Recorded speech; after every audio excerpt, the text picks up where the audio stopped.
In the world of country music, some people are more than just stars. They're institutions. They are the voices that define a generation and the characters that feel like family. Vince Gill is one of those guys. With a shelf groaning under the weight of 22 Grammy Awards, a permanent spot in the Country Music Hall of Fame, and a voice that can quiet a rowdy bar or fill a stadium with equal grace, he's carved out a legacy few can rival. For decades, he's been Nashville's favorite son, the affable genius with a guitar, a man whose integrity seemed as flawless as his tenor. But behind that gentle smile and the chart-topping hits, whispers have followed him. Rumors about his career, his personal life, and one of the most unexpected moves in modern rock history have circulated for years, leaving fans to wonder, to speculate, and to wait. After decades of whispers and sidelong glances in Nashville, the moment has finally arrived. At 67, Vince Gill is breaking his silence. But the rumors he's confirming aren't what you might think. It's not just about the Eagles, It's about the quiet struggles and personal promises that have defined his entire career. So, what's the truth he's been carrying all these years? To understand the weight of the rumors, you first have to understand the man. Vincent Grant Gill was born in Norman, Oklahoma, and it seems like his path was set from an early age. His father, a lawyer and judge, was also a musician who encouraged his son's talent. Vince was a natural, a prodigy with a guitar in his hands, finding melodies as easily as other kids found trouble. He was drawn to bluegrass, a genre built on technical skill and heartfelt harmony, and that's where he honed his chops, playing in a series of bands before making the fateful move to Nashville. His early career was a slow burn, not a firework. He fronted the country rock band Pure Prairie League and even scored a top 10 pop hit with Let Me Love You Tonight. This was a crucial experience. It taught him how to be in a band, how to blend, and how to serve a song, a lesson that would become profoundly important decades later.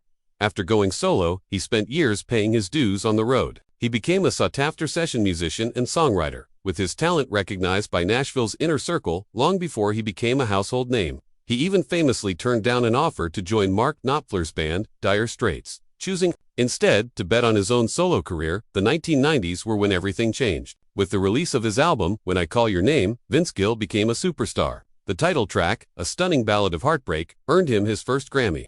It was the start of an incredible run that saw him dominate country music with a string of hits like I Still Believe in You, Don't Let Our Love Start Slipping Away, and the deeply personal Go Rest High on That Mountain. He won the CMA's Male Vocalist of the Year award 5 times in a row, from 1991 to 1995, a staggering achievement no other artist has matched. He was, by every measure, a king of his genre, a respected elder statesman, even in his relative youth. But, even as he collected awards, Vince Gill cultivated a reputation for something rarer in the music industry: humility. He was known as a quiet mentor and a generous collaborator who seemed more interested in lifting others up than in shining his own star. This image of the gentle, humble artist made the rumors that would eventually swirl around him all the more potent.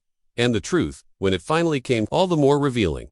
The first and most public set of rumors centered on his astonishing, late-career pivot to one of the biggest rock bands in history, the Eagles. In 2016, the music world was shattered by the death of Glenn Frey, a founding member and the voice behind some of the band's most iconic songs. It was widely assumed the Eagles were finished. Don Henley himself said he couldn't imagine the band continuing without the man who started it all. So when it was announced in 2017 that the Eagles would tour again, with Glenn Frey's son, Deacon, and Vince Gill filling the void, the reaction was immediate and divided. Why a country singer? The choice sparked a firestorm of debate. Message boards and fan forums lit up with skepticism and, in some cases, outright anger. It was into this emotional tempest that Vince Gill walked, tasked with an impossible job. For years, the rumor mill churned. Was there tension backstage? Did the band truly accept him? At 67, Vince has finally and candidly confirmed the truth behind this monumental chapter of his life. And it's far more complex than most imagined. He has confirmed the decision to join was bittersweet. In his own words, he admitted, "In my heart of hearts, I wish I wasn't doing it. That would mean Glenn would still be around." This wasn't a career move born of ambition, it was an act of service born from tragedy.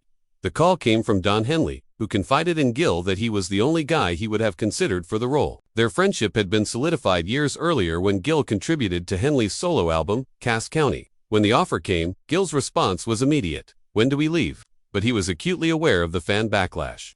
He addressed it with startling humility. He didn't want to pretend to be Glenn, and he knew some fans wouldn't accept him.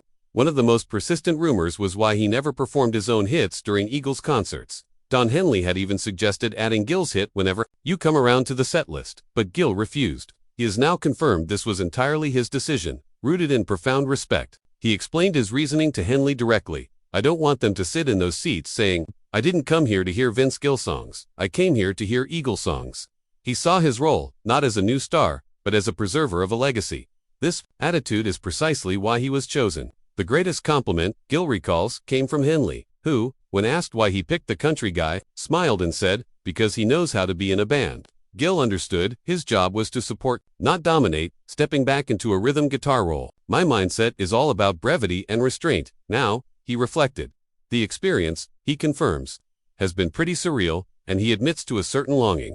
I do miss my own career, he confessed, missing the catalog of songs he created. To satisfy that need, he has continued to play solo shows, particularly residencies at Nashville's historic Ryman Auditorium. The Eagles embarked on the Long Goodbye, their final tour, which is expected to continue with dates into 2025. His role, which began in a crucible of fan skepticism, has become one of quiet triumph. He didn't try to replace a legend. Instead, he honored him, and in doing so, he helped preserve the music for millions. Beyond the stage lights, another set of whispers has followed Vince Gill for years, ones that touched on his heart. The beginning of his relationship with contemporary Christian music star Amy Grant was, for a time, the subject of intense gossip. In Nashville, they met in 1993, and by their own admission, the connection was instant and powerful. Grant said, I think that a part of me loved him instantly.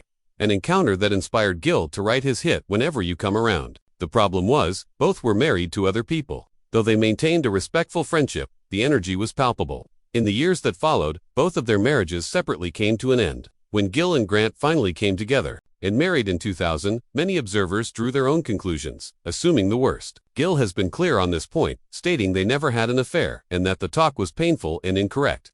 The rumors were just that rumors that they had to endure. Their union wasn't an easy fairy tale beginning. They had to blend two families, and Gill has been open about the challenges. The birth of their daughter Karina in 2001 was a turning point. Gill has called her the glue of this whole family, the person who bonded everyone together. Their marriage, now celebrating 25 years, has been a true partnership, but it has not been without its own profound trials. In recent years, the couple has faced terrifying health crises. In 2020, Grant underwent open-heart surgery for a rare, congenital condition. Just 2 years later, she suffered a severe bicycle accident that left her with a brain injury and a long, arduous recovery. Gill stood by her side through it all, a steady presence. It was a period Gill describes as just one thing after another. These personal struggles led to new rumors about Gill's own well-being. He has had his own health scares, including surgery. 4 kidney stones in 2018, he confirmed another truth. He has been quietly planning to step back from the relentless pace of the road. I've given so much of my life to this career, he said, but I want to make sure I give the rest of it to the people I love most. He clarified that while he will tour less, he's far from done creating. I'll never stop making music, he assured fans. I just might be doing it more from my front porch than a tour bus. This shift reveals a man who, despite his immense success, has wrestled with the same struggles of pain, health, and aging that touch everyone, and is choosing to focus on what truly matters. Vince Gill's story is one of immense talent, but also one of profound character and resilience. His willingness to finally confirm these long-standing rumors gives us a much clearer picture of the man behind the music. What do you think of his honesty and his approach to his career and life? Let us know in the comments below. And if you appreciate stories about the real lives of music legends, be sure to subscribe for more content like this. At 67, Vince Gill is a man looking back on a monumental career, not with arrogance, but with a quiet sense of peace and gratitude. The rumors he has finally addressed paint a portrait of an artist defined by more than just his 22 Grammys or his place in the Eagles.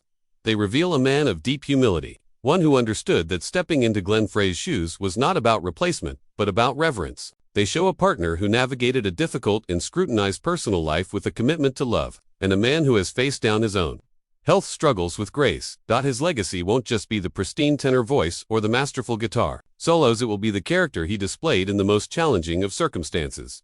Don Henley was right. Vince Gill knows how to be in a band, but more than that, he knows how to be a human being. He chose respect over ego, service over stardom, and family over fame. In breaking his silence, Vince Gill hasn't just clarified rumors. He has confirmed that the quiet integrity that has always been his hallmark is not an act. It is the very foundation of who he is. And as he steps into the next chapter, focusing more on his front porch than the tour bus, he does so having earned not just the admiration of his fans, but their profound respect.